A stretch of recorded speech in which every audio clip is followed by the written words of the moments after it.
Bonjour à tous, aujourd'hui on part sur la voie verte Sud-Ardennes. Vous n'êtes pas sans savoir qu'elle vient tout juste d'être inaugurée, c'était le 3 juin dernier et on s'intéresse plus spécifiquement aux maisons éclusières.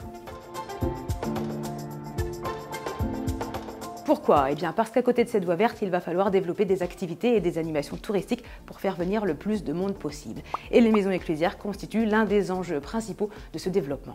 Les maisons éclusières, elles appartiennent à l'État, mais c'est VNF, les Voies navigables de France, qui en a la gestion.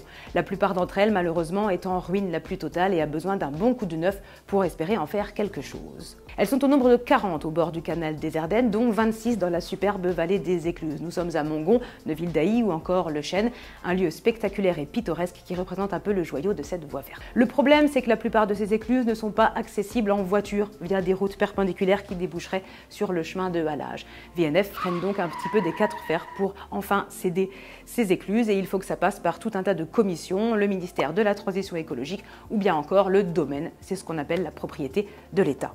Quand elles pourront être disponibles à la cession, les communes et les intercommunalités pourront les acquérir pour une somme absolument modique. On peut compter 15 000 € maximum, à condition bien sûr que le porteur de projet derrière soit prêt à investir 100, 150 voire 200 000 € en travaux. L'idée à terme sera d'en faire des lieux de location de canoës, de vélos, des petits lieux de restauration ou encore de l'information touristique. Car faire du vélo, c'est bien, mais c'est encore mieux quand il y a l'apéro.